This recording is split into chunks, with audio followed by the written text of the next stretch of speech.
Dahil sa nararanasang init ng panahon sa iba't ibang bahagi ng bansa, naghanda ang mga Port Management Office o PMO ng mga paraan para maibsan ang alinsangan na ito para sa mga pasahero sa mga pantalan.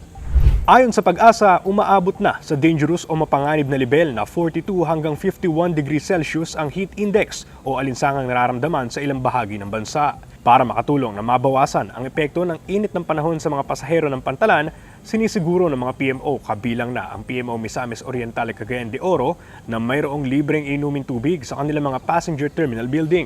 Tinitiyak din nila na mayroong mga air-conditioned spaces na pwedeng tigilan ng mga pasahero habang naghihintay sa kanilang mga biyahe. Binibigyan din ng PMO MOC ng payong ang mga pasaherong bumababa sa kanilang mga pantalan para maiwasan naman ang mga heat-related illnesses. Sa PMO Misamis Occidental o ZAMIS naman, mayroong rest area at masisilungan hindi lang para sa mga pasahero, kundi para rin sa mga nagmomotorsiklo.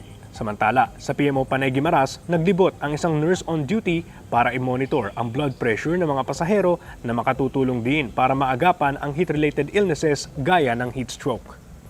Umalalay rin ang PPA sa mga pasaherong na-delay ang mga biyahe sa iba't ibang mga pantalan sa bansa dahil sa epekto ng Bagyong Aghon. Namahagi ng pagkain ng mga PMO sa mga biyahero gaya ng PPA lugaw, tinapay at panawid uhaw gaya ng tubig at kape. Na-delay ang paglalayag ng mga barko ng shipping lines sa iba't ibang bahagi ng bansa alinsunod sa no-sail policy ng Philippine Coast Guard na nag-aabisong hindi ligtas maglayag ang mga barko dahil sa masamang panahon. Ngayong Lunes ay lifted na ng PCG ang temporary suspension sa mga biyahe at back to normal operations na rin ang mga pantalan na nasa ilalim ng PPA.